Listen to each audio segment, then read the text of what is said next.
instituto, nos expondrá una conferencia sobre los resultados alcanzados en el diseño y construcción de una plataforma satelital con un grado de libertad con propósitos de apuntamiento satelital. Únicamente, de manera muy breve, hago notar que el doctor Hugo Rodríguez es egresado de la ESIME Aeronáutica del Politécnico, hizo su doctorado en Francia en sistemas de control y tratamiento de señales, y que ha venido a lo largo de su vida profesional y como investigador trabajando en los subsistemas de estabilidad satelital, entre otros campos, pero con una condición muy relevante en el área de estabilidad de bichos satelitales. Les digo bichos, perdón el término, pero bueno, de vehículos espaciales, si lo queremos ver así.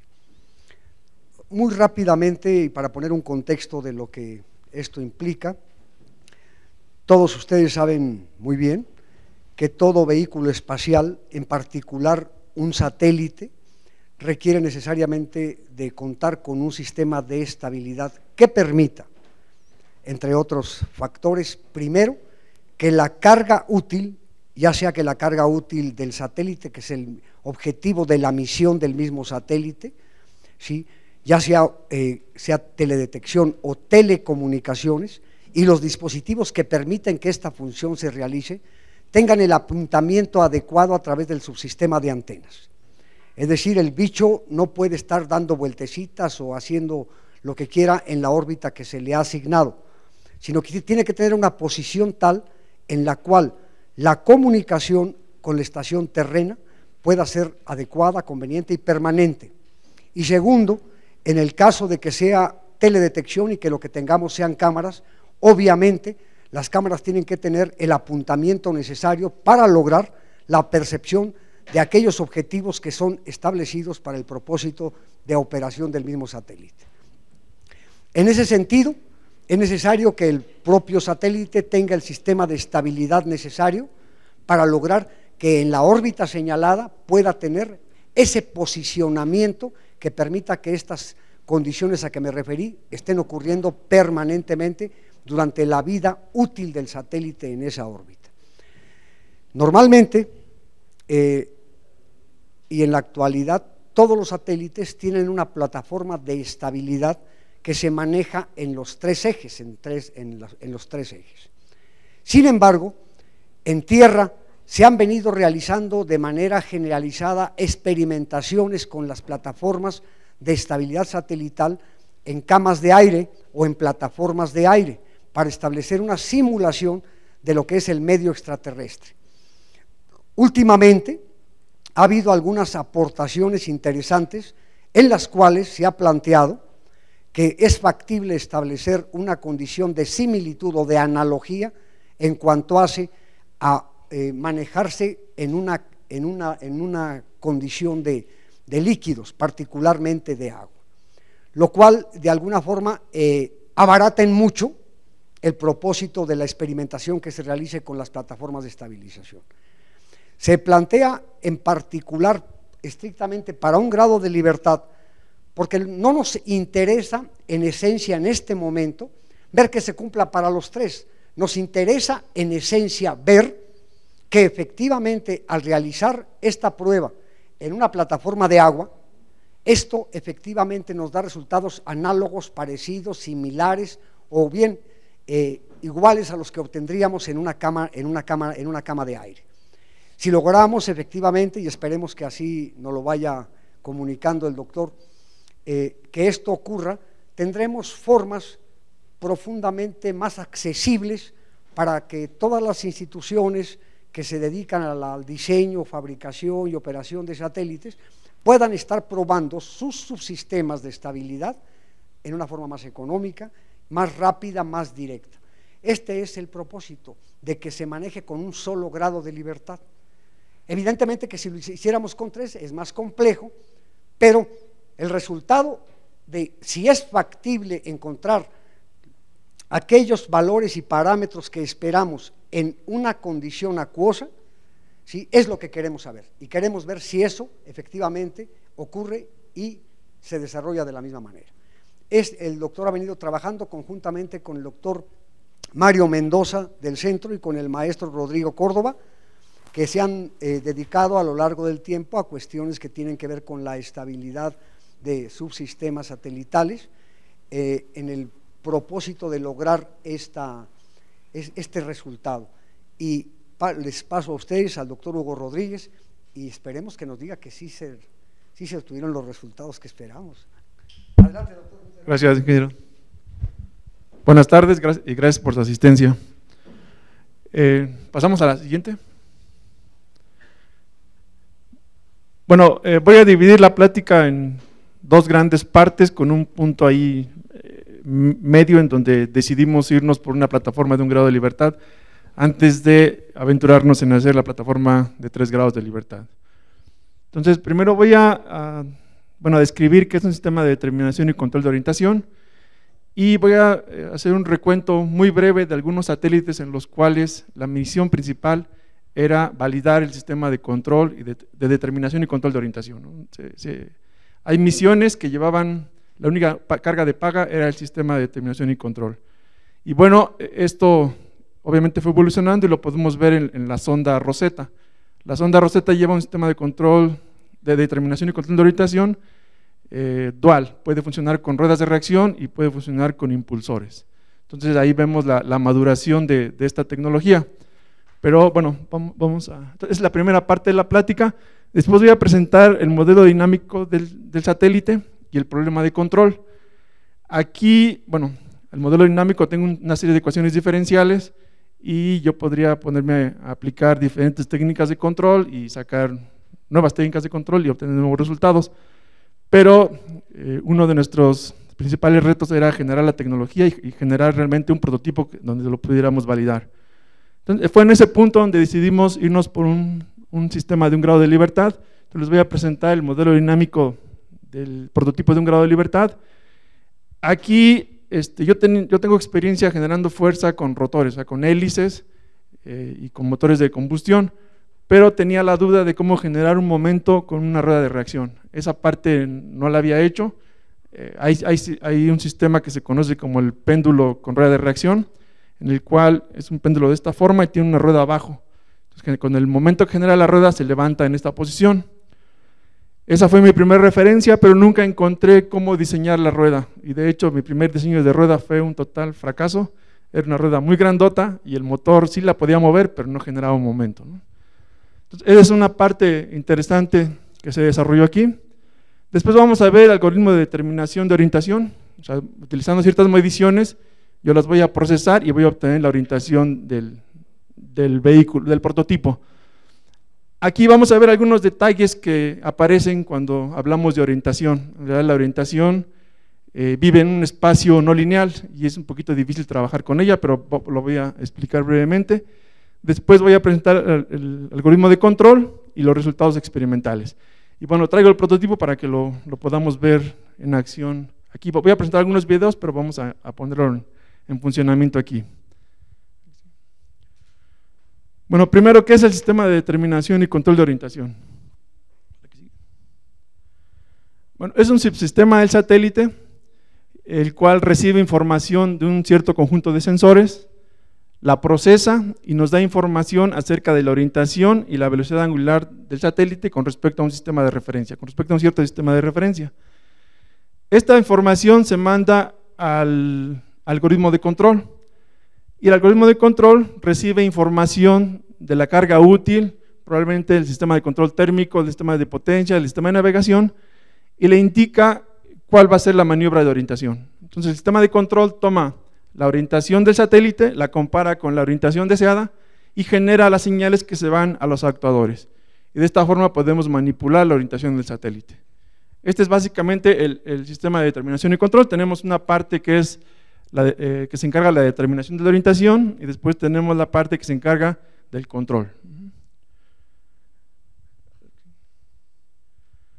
Bueno, cada sistema es único y se diseña para satisfacer la necesidad del satélite, y podemos encontrar sistemas de diferentes precisiones, ¿no? De un 36.000avo de grado, algunos 20 grados, y algunos satélites no necesitan un sistema de determinación y control de orientación. Bueno, esto era más o menos lo que se hacía. Al sistema de determinación y control de orientación se le veía como un subsistema del satélite, pero en el año 2000, la Universidad de Surrey, bueno, la empresa de Surrey, lanzó un satélite específicamente para demostrar el control de orientación alrededor de los 3 ejes y también para realizar maniobras orbitales. Este satélite llevaba un magnetómetro, actuadores electromagnéticos, un volante de inercia y GPS. En este satélite lo que hicieron fue, aparte de controlar la orientación, hicieron una operación de navegación. Entonces, iniciando a 15.000 kilómetros de un punto deseado, se aproximaron a 2.000 kilómetros, ¿no? O sea, el error sigue siendo grande, pero esto fue en el año 2000, ¿no? Después tenemos este satélite de la Fuerza Aérea de los Estados Unidos. Aquí la carga útil necesitaba estabilización en los 3 ejes, y su misión era hacer mediciones del clima en el espacio, pero ya llevaba diferentes sensores para el sistema de determinación y control de orientación, 4 sensores de sol, magnetómetro, giróscopos, rueda de reacción y actuadores electromagnéticos, ¿no? Aquí es un satélite cuya carga útil no era el sistema de determinación y control de orientación, pero la carga útil dependía en gran medida de tener un sistema de determinación y control de orientación de buenas prestaciones. Aquí tenemos otro satélite que logra un apuntamiento en dirección de la Tierra de 0.1 grados, ¿no? También este satélite tenía otra misión, pero también llevaba un sistema de determinación y control de orientación de muy buenas prestaciones para que la carga útil pudiera funcionar adecuadamente.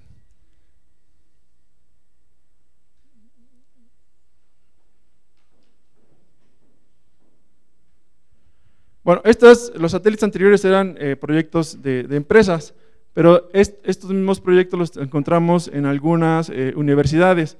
De hecho, este es un proyecto un poquito más ambicioso porque aquí son 2 satélites en los cuales, bueno, se lanzaron y ya en órbita tenían que orientarse entre ellos y acercarse a cierta distancia, ¿no? Aquí estamos hablando ya de satélites cooperativos. Se envían 2 satélites, los satélites están en órbita y en órbita tienen que orientarse y aproximarse, ¿no? Aquí el objetivo era controlar la orientación con una precisión de 2 grados y la posición con una precisión de unos pocos metros, ¿no? Este sería un objetivo de, por ejemplo, lanzar un satélite que pudiera acercarse a otro para llevar a cabo operaciones de mantenimiento o tal vez de destrucción, ¿no? Después tenemos otra misión espacial en la cual también una parte importante era el sistema de determinación y control de orientación. Aquí ya se empiezan a utilizar otro tipo de sensores, por ejemplo, visión, ¿sí? Determinar la orientación a partir de la información de cámaras. Esto en tierra ya se puede hacer, hay una técnica que se conoce como localización y mapeo, que se conoce como el SLAM. Son los robots que a través de 2 cámaras o con un sensor láser pueden ubicarse en un lugar y avanzar, ¿no? y hacer alguna operación de navegación. Bueno, esto también se está haciendo, se empezó a hacer en el espacio. La sonda Rosetta lleva un sistema de cámaras con la cual puede hacer seguimiento de un astro. Por ejemplo, le pueden decir seguir a cierto astro y la sonda Rosetta, a partir de la información de cámaras y de sus sistemas de propulsión y de control de orientación, logra seguir algún astro que se le indique. Bueno, entonces, como podemos ver, tenemos misiones espaciales en las cuales el objetivo central o una parte muy importante es el sistema de determinación y control de orientación. Bueno, entonces el sistema de control de orientación debe operar libre de fallas. Una vez que lo enviamos, ya no hay forma o hay formas muy limitadas de poder hacerle correcciones. Entonces vamos a ver ahora algunos ejemplos, unos pocos ejemplos en los cuales el sistema de determinación y control de orientación ha fallado de forma parcial o totalmente una vez que el sistema está en órbita, y esto nos lleva a la necesidad de contar con plataformas en las cuales podamos validar el sistema de determinación y control de orientación antes de enviarlo al espacio. No. Bueno, aquí los problemas en los sistemas de determinación y control de orientación pues, han acompañado a la carrera espacial prácticamente desde sus inicios. Aquí en el Explorer 1 tuvo un problema en el cual los ingenieros de la NASA esperaban que el satélite rotara de cierta forma, pero ya estando en el espacio les empezó a rotar de la forma que no esperaban. Esto después tiene una explicación, ¿no?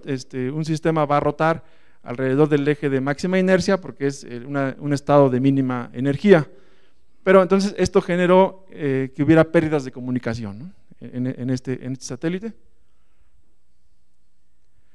Aquí tenemos otro satélite construido en el 2001, tenía un buen conjunto de sensores, magnetómetros, seguidores de estrella, sensores de sol, giróscopos. Entonces cuando empezaron a hacer la maniobra de frenado se dieron cuenta que el satélite respondía de una forma que no debería ser. Bueno, entonces estuvieron buscando, afortunadamente este problema se pudo resolver por software, o sea, cambiar simplemente algo del software, pero el problema es que se instalaron los sensores de sol con un ángulo de 90 grados erróneo, ¿no? Entonces esto se pudo resolver muy fácilmente, pero hubo un problema, ¿no? Una mala instalación llevó a que el sistema fallara en el espacio. Afortunadamente se pudo resolver simplemente cambiando el software, ¿no? Aquí simplemente cambiando la rotación 90 grados y se resolvió el problema. Este satélite, el de 2007 de la Fuerza Aérea, también tenía un sistema de determinación y control alrededor de los 3 ejes y tuvo fallas en los actuadores y fallas en los sensores de sol. Entonces lo que pasa con este satélite es, debería estar apuntando hacia la Tierra y lo que está haciendo es estar oscilando por las fallas en el sistema de determinación y control de orientación. Bueno, ¿cuáles son las plataformas que existen? Las más utilizadas son las plataformas las cuales reposan en unos cojinetes esféricos y flotan en una cama de aire. Aquí tenemos, por ejemplo, la que se desarrolló en la Universidad de Michigan, que soporta 360 libras. El problema de estas plataformas es que tienen una restricción en el movimiento. Por ejemplo, esta puede rotar hasta 45 grados en cabeceo y alabeo y puede girar alrededor, los 360 grados en lo que sería guiñada. Después tenemos esta plataforma que fue un subproducto del proyecto SATEX, desarrollado en la Universidad Nacional Autónoma de México. Esta plataforma soporta hasta 80 kilogramos y puede rotar 50 grados en cabeceo y alabeo.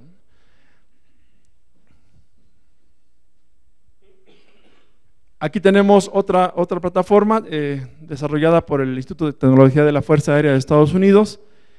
Soporta 136 kilogramos, pero tiene también la restricción en alabeo y cabeceo de 20 grados. Otro problema de estas plataformas es que el satélite tiene que abrirse, ¿no? Tiene que ponerse así como una mesa, de tal forma que el centro de masa de todos los componentes del satélite coincida con el punto de rotación, ¿sí? Para no tener que poner sistemas de balance. Y esta es otra tendencia, es de emular al satélite como un vehículo subacuático y a las condiciones que prevalecen en el espacio exterior como un medio acuoso, ¿no? Esto tiene otra aplicación. Este tipo de vehículos subacuáticos se utiliza también para hacer monitoreos en reactores nucleares. Normalmente un submarino tiene superficies de control similares a las de un avión. Para que funcionen las superficies de control necesitamos una velocidad de avance. Entonces, si quiero que mi submarino haga una rotación, pues tengo que llevar una cierta velocidad de avance. Con este tipo de soluciones no necesito llevar una velocidad de avance porque puedo rotar internamente, ¿no? Tengo los actuadores internamente y entonces puedo hacer la rotación internamente y eso me da mayor maniobrabilidad en este tipo de aplicaciones para monitoreo de reactores nucleares. Bueno, aquí lo queremos utilizar para validar los sistemas de determinación y control de orientación. Bueno, este es un dibujo, un renderizado de la solución que proponemos.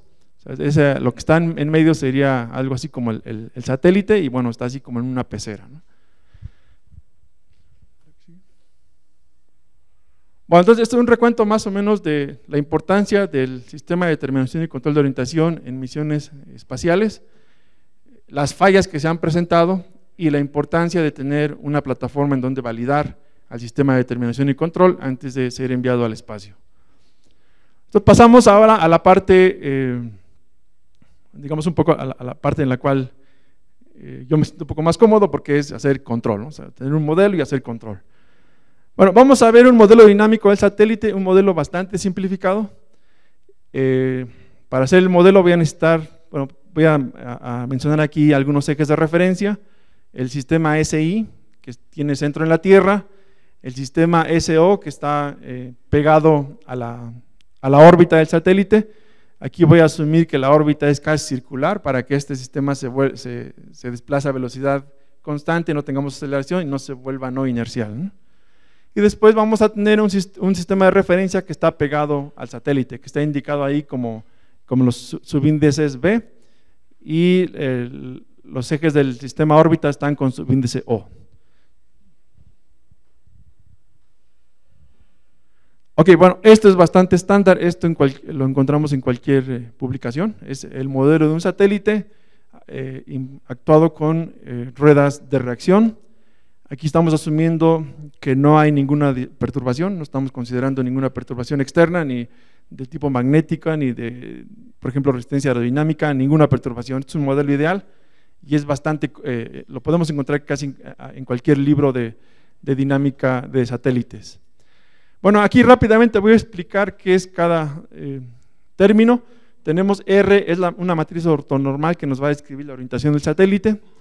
Después tenemos por ahí un operador S punto, que este operador nos permite convertir un vector en una matriz, y la matriz tiene las propiedades de que podemos hacer el producto cruz como está indicado ahí, ¿no? A cruz B es igual a S de A por B. Omega es la velocidad angular del satélite.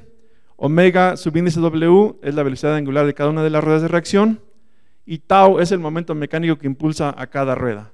Después tenemos ahí algunas consideraciones de la inercia. Por ejemplo, JG es JT, que es la inercia del satélite, menos L por las JW de la inercia de cada rueda, y L nos dice la configuración de las ruedas de reacción.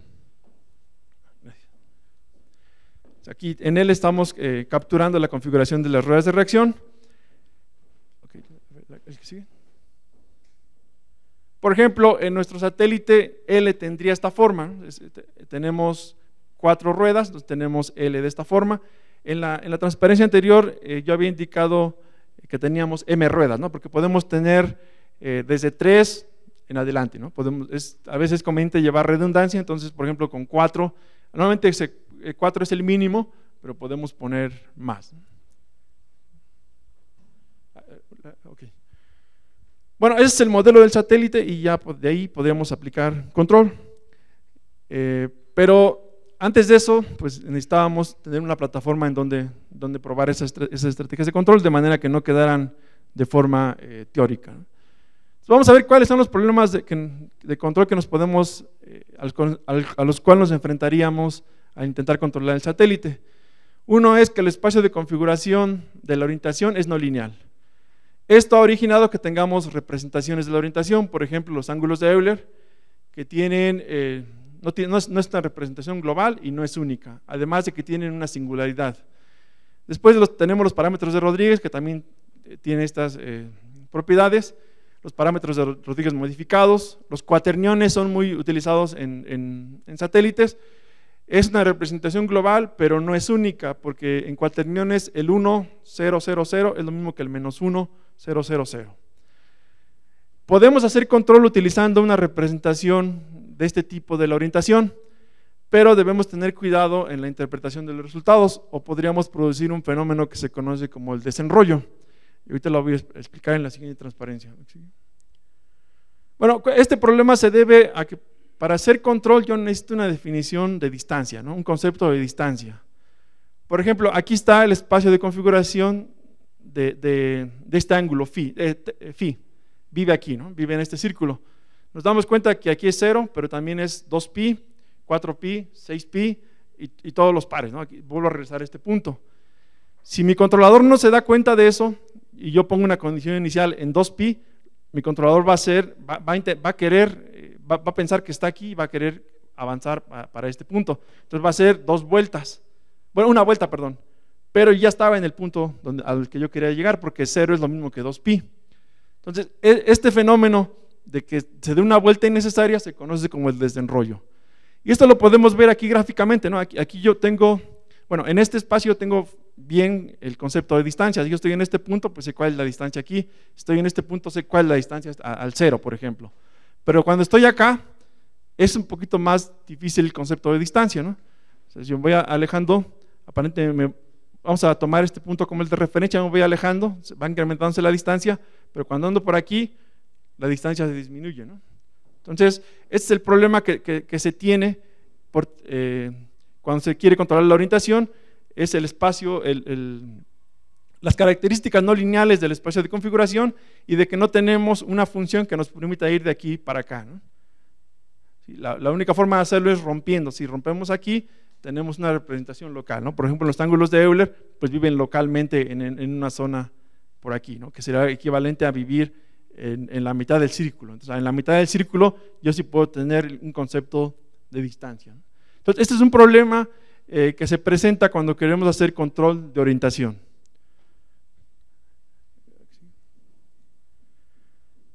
Otro problema que tenemos es, bueno, este no es tan grave. Normalmente tenemos más de 3 ruedas inerciales, por lo tanto el satélite es completamente actuado y de hecho puede ser sobreactuado porque tenemos más actuadores que grados de libertad. Y bueno, esta sobreactuación se puede aprovechar para controlar, por ejemplo, esta norma, ¿no? Entonces yo tengo más grados de libertad, pero los grados extras de libertad los puedo utilizar para controlar, por ejemplo, esta norma, para reducir la velocidad de las ruedas. Bueno, hay varias técnicas que nos permiten resolver este problema de control.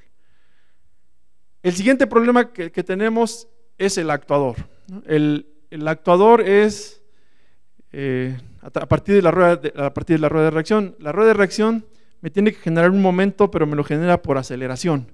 Si yo hago que la rueda gira a velocidad constante, no hay ningún momento. Lo que tengo que hacer es acelerarla para que se genere un momento de reacción. Entonces, para poder construir el sistema, empezamos a investigar cómo podríamos diseñar una rueda de reacción. Y lo que encontramos es, bueno, lo que está disponible en la literatura es que todos se basaban en aumentar la inercia y disminuir la masa, pero no había una forma en cómo acoplar esa rueda de reacción al motor. O sea, yo diseño una rueda de reacción, ahora ¿qué motor es el que me sirve para poder moverla? De hecho, para poder acelerarla. Entonces, esa parte fue la que exploramos para diseñar las ruedas de reacción del prototipo. Bueno, entonces, antes de pasar a tratar de resolver estos problemas en 3 dimensiones, decidimos hacerlo en una dimensión, y es lo que voy a explicar a continuación.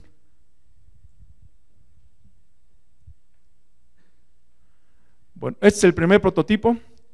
Aquí voy a pegar una serie de ejes de referencia. Voy a pegar bueno, tenemos el sistema X, viene para acá, sale de la pantalla. Entonces tengo X, Y y Z. Y voy a pegar un sistema de referencia al prototipo, que sería un XB, un YB y un ZB.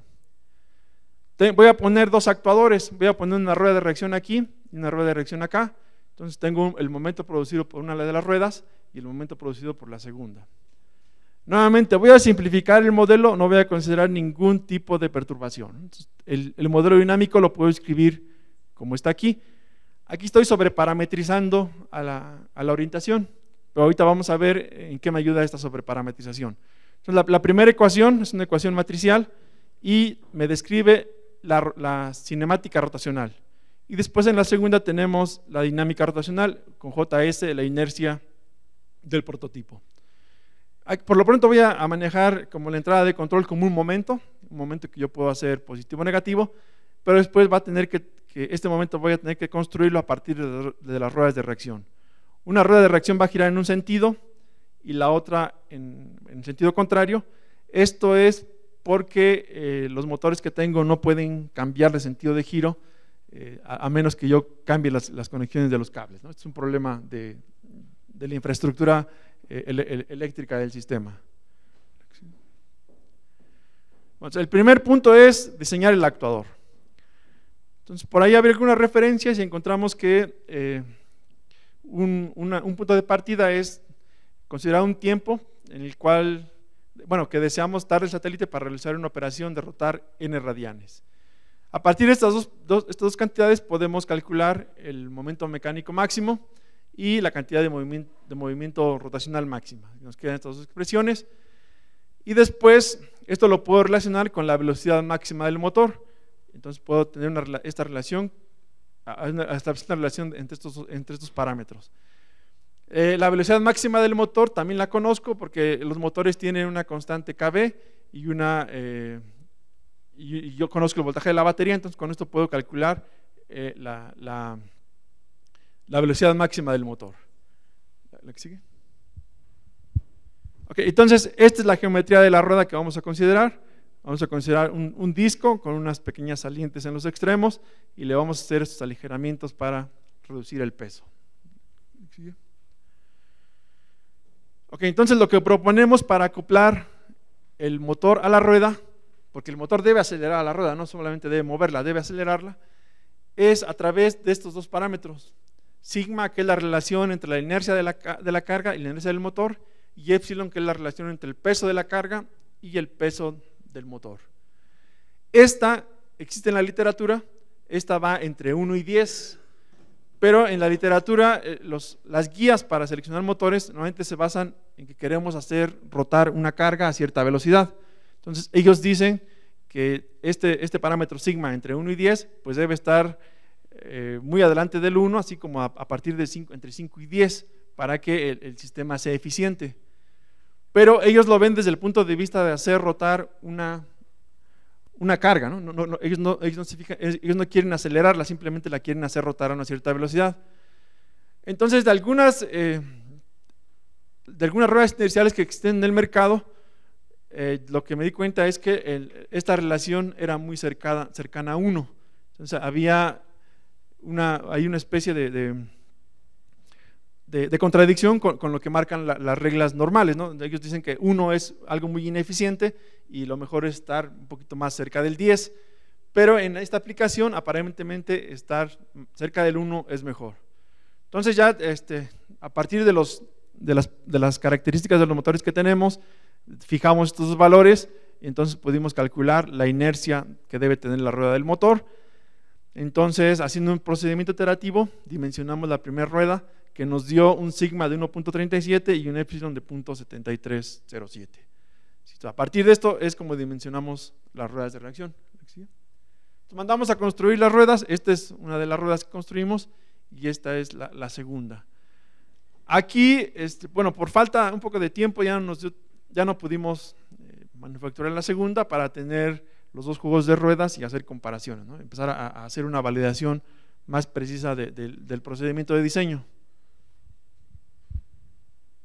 Entonces ya tenemos la rueda de reacción, lo que hicimos fue montarla en el prototipo y ver que realmente produjera un momento. Y sí, cuando la montamos ya teníamos ahí una especie de carrito, ¿no? Que se podía mover en cualquier sentido, bueno, hacia adelante y hacia atrás nada más. Entonces lo que sigue ahora es instrumentar. Entonces instrumentamos a nuestro sistema con una central de medición inercial. Es una central de medición inicial que tiene magnetómetros tridimensionales, acelerómetros tridimensionales y giróscopos tridimensionales, pero no vamos a utilizar todas las señales, únicamente vamos a utilizar las mediciones de 2 acelerómetros y de un giróscopo. Entonces nuevamente, regreso al diagramita, aquí está el sistema inercial que sería X, Y, Z, que es donde estamos, y aquí está el sistema que va montado sobre el vehículo. Como los sensores van montados sobre el vehículo, pues me miden las componentes que aparecen de la gravedad. Esta es la gravedad, entonces el acelerómetro va a medir una componente en Y, una componente en Z. Esta es la medición del giróscopo. Normalmente los giróscopos tienen una pequeña desviación, o sea, es la medición más una constante que está ahí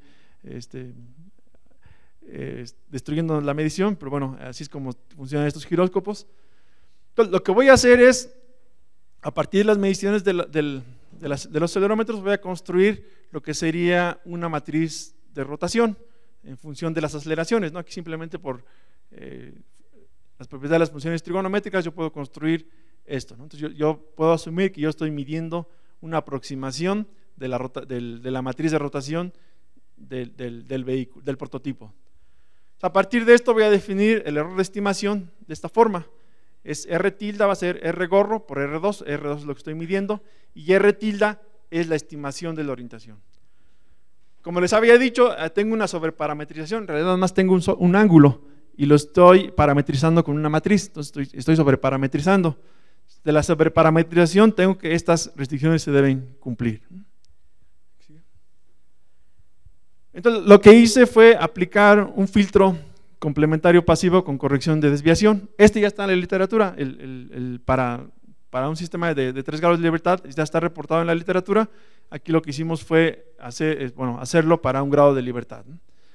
Entonces de esta forma nos quitamos los problemas de que el espacio de configuración de la orientación sea no lineal. Entonces este es el filtro que vamos a implementar. Voy a quitar aquí la desviación, y aquí tengo una estimación de la desviación del giróscopo. En realidad nunca llego a la desviación real, ¿no? Lo único que se prueba aquí es que B menos B gorro está acotado, ¿no? Entonces simplemente aparece, es un término que está acotado, pero nunca llego o sea, no puedo determinar el valor específico de B, simplemente tengo una aproximación acotada de ese valor. Bueno, aquí están las pruebas de este estimador. Aquí vemos el tiempo que tarda en converger. Esta es la desviación. Aquí estoy haciendo roto al sistema en un sentido, después le cambio el sentido de rotación. Aquí está la desviación, y aquí está la velocidad angular que está estimando este sistema que determina la orientación del prototipo. Bueno, sigue la parte de control. Nuevamente, el punto medular es el espacio de configuración de la orientación. Lo que vamos a hacer es proponer una estrategia de control proporcional derivativa a partir de lo que se conoce como una función de navegación, que es una función, en realidad es una función de distancia entre matrices, ¿no? O sea, aquí esta es la función de navegación en este caso, con A una matriz simétrica, esto debe ser positiva definida, y entonces, aquí I2 es la matriz de identidad de dimensión 2, entonces si hago este cálculo me encuentro con esta función de navegación, ¿no?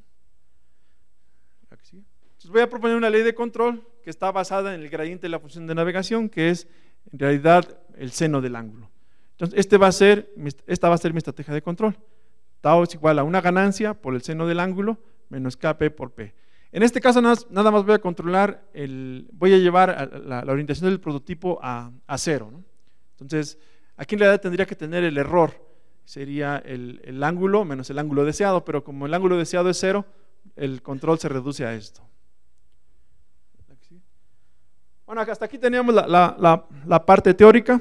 Ahora sigue la parte de llevar esto a la experimentación. Primero, no nada más tengo una entrada de control, tengo 2 entradas de control. Entonces tengo que colocar el control. Una rueda me puede producir un momento en una dirección y la otra en la dirección contraria. Entonces tengo que hacer un algoritmo para distribuir la señal de control entre esas dos. Lo voy a hacer de esta forma. Bueno, si tau es menor que 0, voy a enviar la señal de control a una de las ruedas. La otra rueda no cambia su velocidad, y en el caso contrario, cuando tau es mayor que 0, envío la señal de control a la segunda rueda. Aquí tengo que almacenar de alguna forma la velocidad anterior de la rueda, porque estoy controlando por aceleración. O sea, aquí no es simplemente un cambio de velocidad, es una aceleración.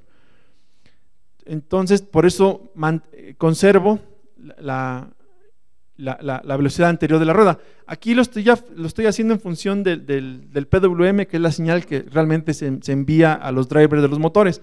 Pero esto también lo podemos ver como si fueran aquí los tau, ¿no? Ok, entonces aquí empiezan las consideraciones de ingeniería, ¿no? Lo que voy a hacer para ver si funciona, voy a asumir que hay una relación lineal entre el tau y el incremento del PWM. O sea, supongo que tengo un PWM de 1000 y lo voy a incrementar a 1500, entonces voy a asumir que ese incremento de 1000 a 1500 es equivalente a incrementarme de 0.1 a 0.5, ¿no? En tau, en un momento mecánico. Entonces, de esta forma es como hago la colocación del control, ¿no? Yo tengo un momento mecánico que me dio el controlador y ahora lo tengo que distribuir en 2, porque tengo 2 actuadores. Aquí sigue. Esta es la parte electrónica. Tengo un sistema de potencia que es la batería. La batería alimenta a la central de medición inercial, a un sistema inalámbrico con el cual puedo adquirir señales de qué está pasando en el sistema. También me alimenta al actuador 1, al actuador 2, y aquí tengo un procesador digital de señales, que en este caso es un procesador Arduino. Entonces todo el control se va a hacer aquí y me va a estar enviando, bueno, aquí me falta una conexión, ¿no? Tendría que haber una conexión de aquí para acá para que las señales salgan a la computadora. ¿Sigue? Bueno, la última parte del prototipo es la estrategia de control en tiempo real. Si ahora todo lo que calculé de forma teórica, bueno, lo tengo que programar en el procesador digital de señales y tengo que asegurarme de que todo se vaya cumpliendo. Entonces voy a hacer la tarea 1, que tiene la prioridad más alta, tiene un periodo de 20 milisegundos. En la tarea 1 lo que hago es leer las señales de la central inercial, determinar la orientación y calcular el control y enviarlo. Tengo una tarea 2. La tarea 2 se trata de frenar a las ruedas. Ahorita vamos a ver en el video de que si el centro de rotación no coincide con el centro de gravedad del sistema, entonces tengo una perturbación constante. Y para yo producir un momento que la contrarreste, necesito que las ruedas estén acelerando. Esto me va a ocasionar que las ruedas se saturen, van a llegar a un límite y ya no voy a poder generar más. Entonces, es un problema que aún tengo que resolver. Aquí tengo así como un paliativo nada más, es tratar de frenarlo. Una vez que que calculé el control y lo envié, trato de frenar a la rueda con la segunda tarea. La tarea 1 es la que está en la primera línea, la tarea 2 está pasando en la segunda. Estos son los tiempos en los que pasan y este es el tiempo de refresco. Aquí. Como pueden ver, en cada actualización cabe uno de estos y en cada una de estas caben 4 de estos, ¿no? Entonces, esto me asegura que las tareas se van a realizar de forma adecuada en el procesador. Estos son los resultados del controlador. Arriba tenemos la orientación phi. Después tenemos el control que se está enviando. Aquí es tau, aquí no lo estoy dividiendo en los dos, es simplemente el control que se está enviando y aquí está la velocidad angular. Entonces, ¿sigue? Vamos a un video, ¿no?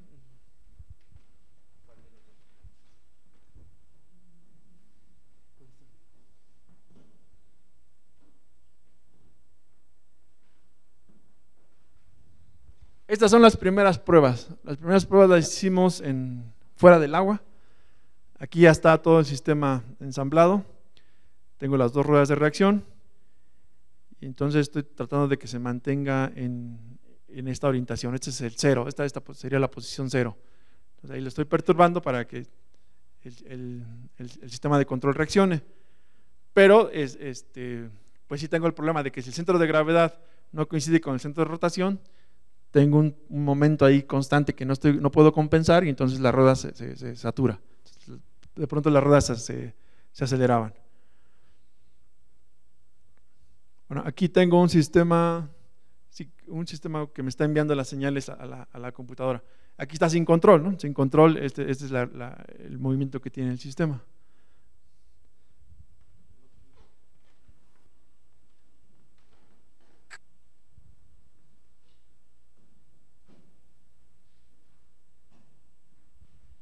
Este es el video ya en agua, ¿no?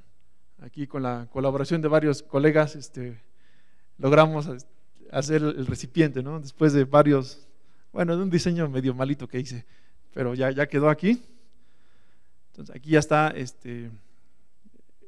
funcionando en agua, ¿no? Trata de regresar. Ahorita le vamos a dar unos impulsos más fuertes. Bueno, ahora el problema que tenemos es cómo garantizar que se lleve bien. Bueno, ahí el doctor David me pasó una cinta que ellos utilizan, bastante cara, y fue lo que nos permitió tener unos segundos de prueba. Aquí tengo el problema, el centro de gravedad no coincide con el centro de rotación, entonces de pronto si lo dejo en una posición, una rueda se empieza a acelerar hasta llegar al punto de saturación.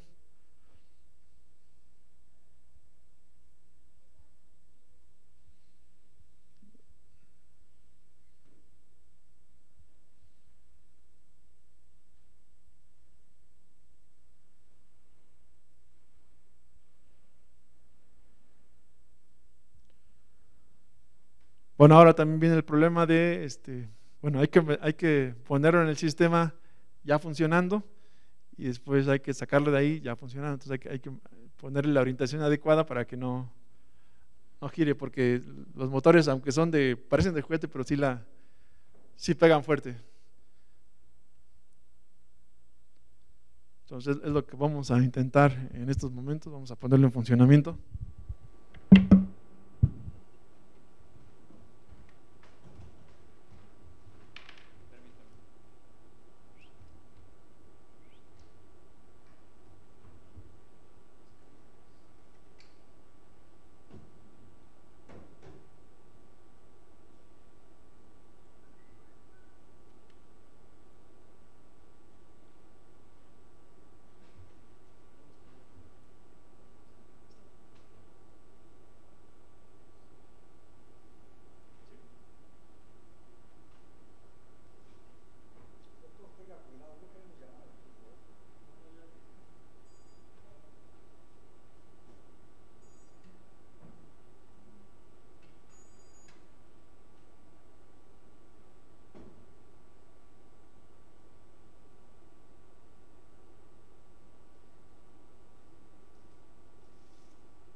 Tendrían que más o menos detenerse las ruedas, pero tenemos el sentido del balance.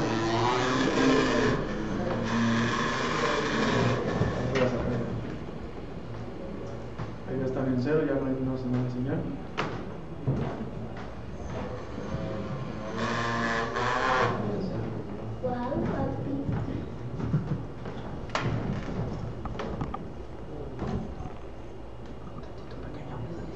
Carlos, hay que tomar al niño. Valentín. Ven. Sí.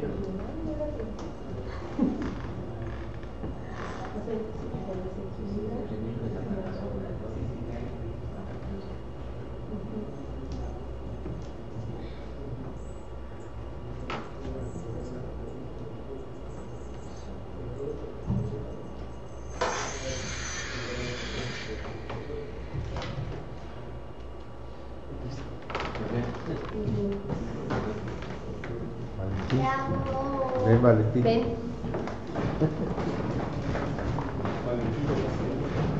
Ven.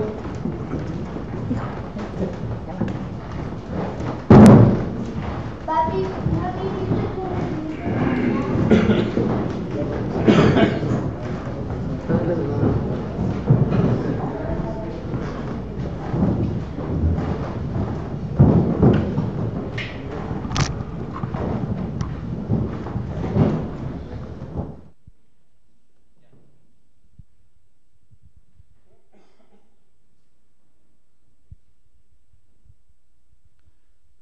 Bueno, vamos a las conclusiones. Pues el único mensaje es el rol importante que ha adquirido el sistema de determinación y control, ¿no? Junto con el sistema de navegación. Ya son sistemas, bueno, que básicamente como aquí en la Tierra, ¿no? Con los drones. El dron puede hacer de forma autónoma ciertas operaciones, pues también en el espacio se puede hacer, ¿no? Con la cierta instrumentación podemos navegar a diferentes regiones, ¿no? Como lo ha hecho, por ejemplo, la sonda Rosetta. El diseño de sistemas de determinación y control de orientación en México ha sido un tema de interés por mucho tiempo, ha estado muy activo, varios colegas han estado trabajando en tratar de diseñar este sistema. Aquí hemos probado el concepto, ¿no? Simplemente sabemos que se puede hacer si ponemos sistemas de mejor calidad, podemos lograr un control más preciso. Por ejemplo, aquí no estoy controlando la velocidad de la rueda, simplemente estoy asumiendo que si yo le aplico un PWM me va a dar cierta velocidad. Puedo poner un lazo de control para controlar la velocidad de la rueda, entonces ahora sí puedo asegurar que estoy produciendo el momento que requiero, ¿no? Eso me permitiría hacer un control más suave, ¿no? Otro punto es lo de hacer que coincida el centro de gravedad con el centro de rotación. Ahí ya… Bueno, al final ya no le metí más tiempo para tratar de lograrlo, porque más o menos se ve el concepto, ¿no? que funciona. Lo que sigue pues es ir ahora a 2 grados de libertad y después a 3 grados de libertad. Un problema que se ve bastante difícil, o no evidente, es el diseño de los recipientes, ¿no? Necesitamos ver más o menos cómo podríamos diseñar el recipiente para poder hacerlo de forma más segura. Una opción muy fácil es que yo tengo un sistema de comunicación ahí, puedo comunicar con la computadora, entonces desde la computadora prenderlo desde la computadora, ¿no? Esa parte es pura programación, ya tampoco no la abordé. ¿Y la que sigue? Y por último quiero agradecer al Centro de Desarrollo Espacial del Instituto Politécnico Nacional por albergarme durante mi receso sabático. ¿Preguntas?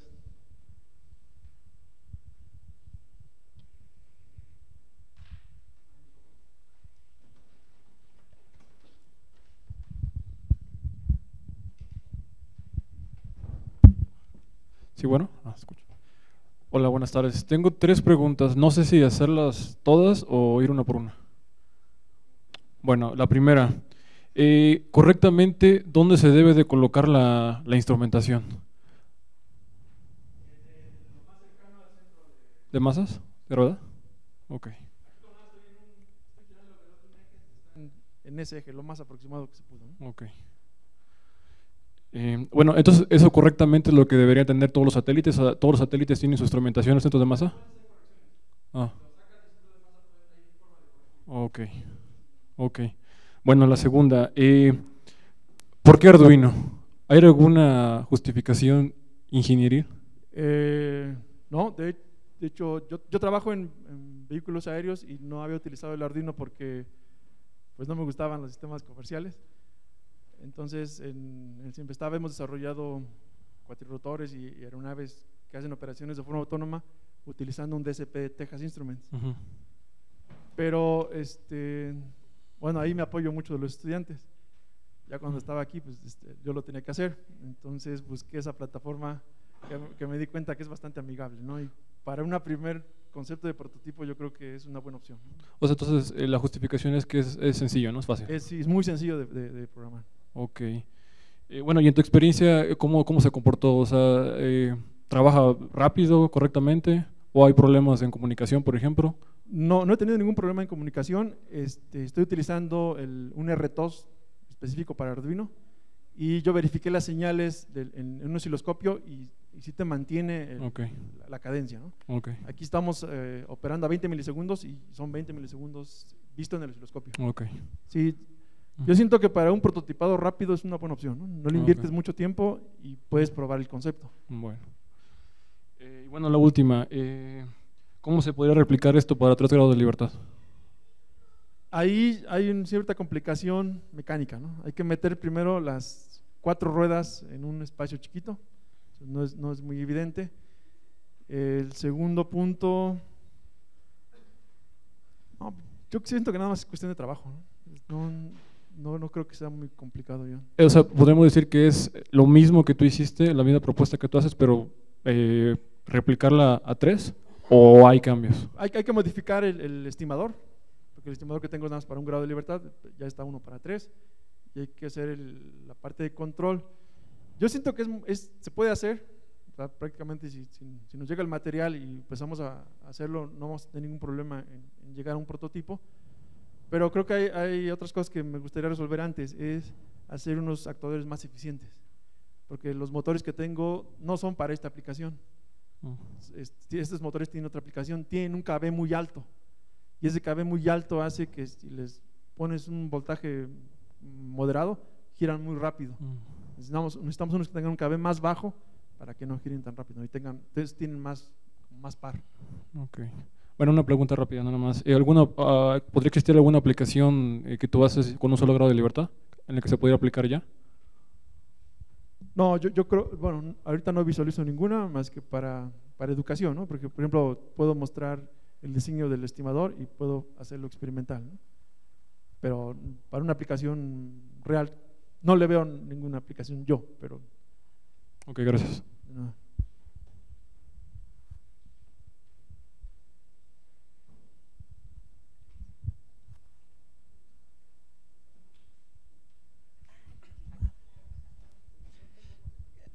¿Qué pasa, por ejemplo, si tú tienes una misión espacial que va a tener una vida útil, ¿qué te gusta? De 5 años, ¿no?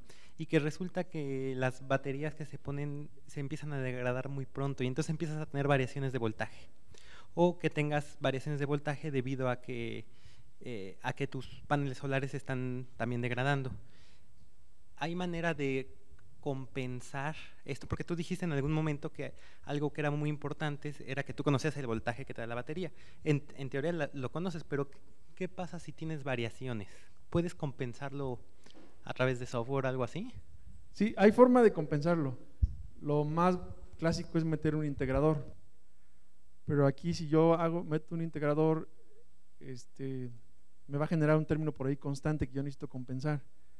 Y como mis ruedas inerciales no pueden mantenerse acelerándose todo el tiempo, entonces antes de pasar a eso quiero resolver el problema del actuador. Un actuador que funcione como debe funcionar realmente una rueda de dirección, bueno, más aproximado a lo que ya está comercialmente, y después abordar este tipo de problemas. Se pueden resolver, utilizando control puedes hacer mecanismos de adaptación donde puedes predecir cómo se va a comportar el parámetro, como lo estoy haciendo para la desviación del giróscopo. El giróscopo tiene una desviación que yo no conozco, no la voy a determinar exactamente, simplemente genero una señal que me la va a cancelar lo mejor que se puede, ¿no? Será algo similar a eso, pero por ejemplo esa parte no entra en el lazo de control, entra en el lazo de determinación de la orientación, entonces eso no me afecta al control, pero sí me permite tener señales más utilizables, ¿no? Más reales. Okay, gracias.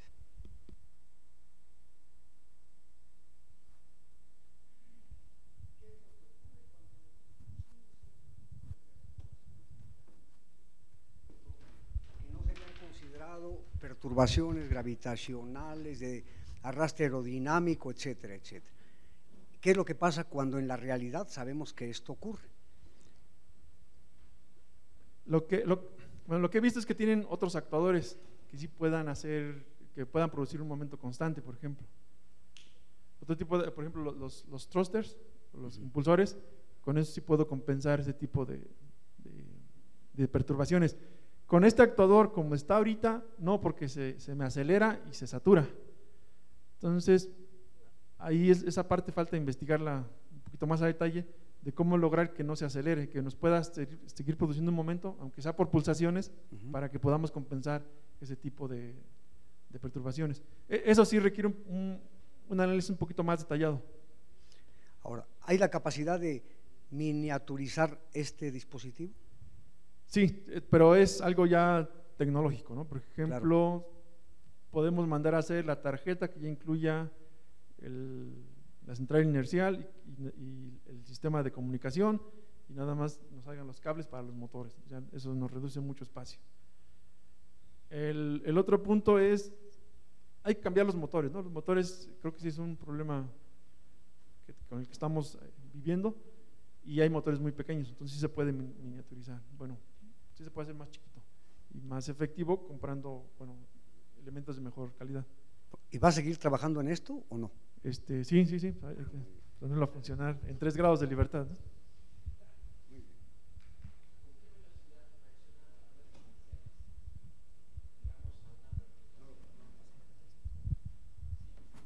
Sí. Esa parte no la caractericé. Lo que hice fue enviar diferentes niveles de PWM y ver y medir más o menos cómo se comportaba el sistema, ¿no? Empezaba a rotar. Entonces tengo las gráficas, pero ya no le puse mucho tiempo a eso, pero es importante. No le puse mucho tiempo a eso porque no puedo hacer nada en este momento. Cuando pueda cerrar un lazo de control de velocidad, ahora sí, si está muy lenta la reacción, yo la puedo modificar con el lazo de control de velocidad. O sea, por eso ahorita ya no le puse mucho interés mucho detalle a eso, porque sabía que no podía hacer nada. Aunque fuera muy lento, no iba a poder hacer nada. Pero ya que tenga la medición de la velocidad de la rueda y pueda hacer un lazo de control de la rueda, entonces ahora sí puedo atacar ese problema.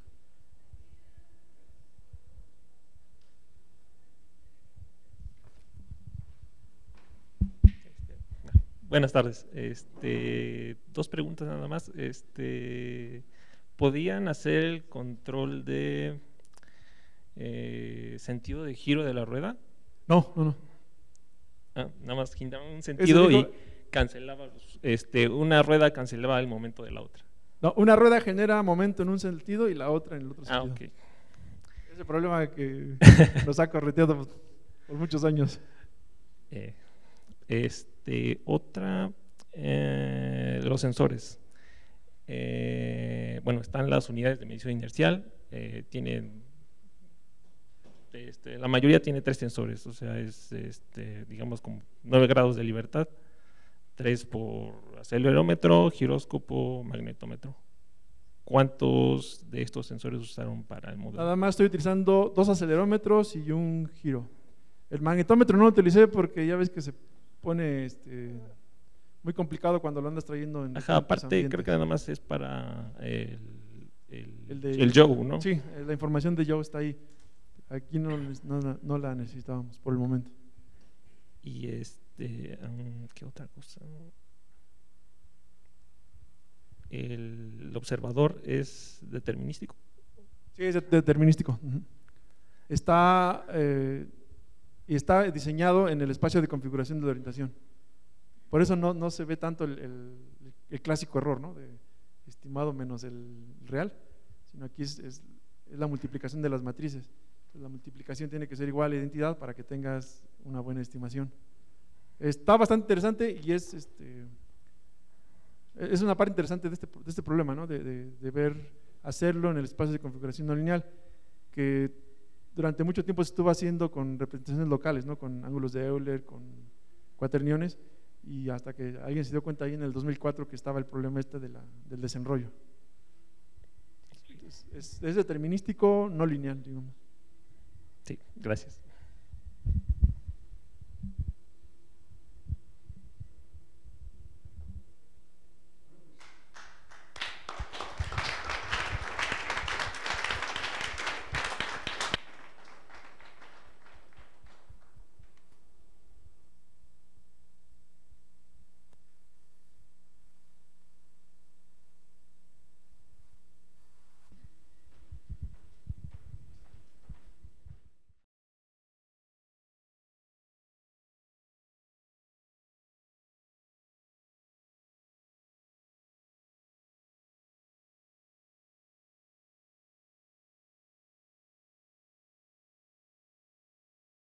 y su propósito. Yo quisiera señalar 2 o 3 ideas en desorden. Primero, este centro pues prácticamente está naciendo. Desde el punto de vista del acta de nacimiento tendremos 2 años y cachito. Desde el punto de vista de disponer de recursos para operar, todavía las cosas son más críticas, han sido más críticas por diversas razones, algunas no controlables por nosotros, como son, por ejemplo, la problemática que enfrentó el Politécnico el año pasado y que trajo como consecuencia que el edificio y por consecuencia los laboratorios y por consecuencia el equipamiento y por consecuencia recursos humanos de apoyo simplemente se detuvo. Y ustedes saben bien que Hacienda no se detiene con eso, si no se ejerció en el momento en que estaba programado, simplemente lo retiraron. Eso nos llevó a una desviación total de lo que estábamos pretendiendo avanzar. Es decir, tomamos los riesgos de empezar o de pretender empezar a hacer cosas aún sin tener con qué hacerlas y tal vez con pocos con quién hacerlas.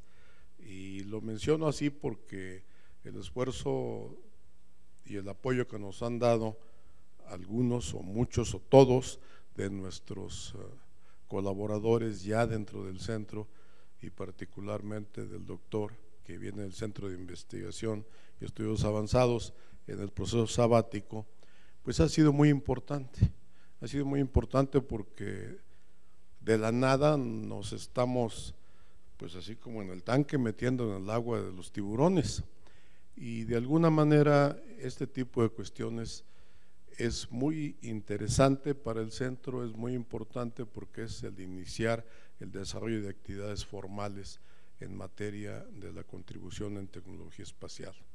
Entonces yo quiero agradecerle pues su apoyo, este tiempo que ha estado con nosotros y ojalá que sigamos adelante mucho tiempo más y si no fuera así, lo importante es de que lo que aquí no se ha empezado, porque lo había empezado desde antes, pero tiene un año de trabajo en el cual se advierten ya logros concretos, la construcción del prototipo, las pruebas en las condiciones específicas y con las limitaciones de la alineación, los centros de gravedad y todo esto, pero que en general ya representan un avance. Todavía es muy incipiente, bueno, estamos en un grado de libertad y este asunto tiene que ir para más, va a llevar tiempo, pero lo que sí es importante es de que es el esfuerzo realizado por personal del instituto en una unidad que está prácticamente naciendo, así que agradecemos mucho la colaboración de Hugo y con la de Hugo la de todos los demás y esperamos que esto nos podamos reemparejar con las construcciones de nuestras instalaciones y la capacidad de formalizar condiciones de trabajo que nos permitan llegar a resultados más amplios y rápidamente aprender lo que debemos de aprender con mucha rapidez por el tiempo retrasado en que nos estamos incorporando como institución de manera organizada a estas tareas. Así que felicidades y muchísimas gracias nuevamente.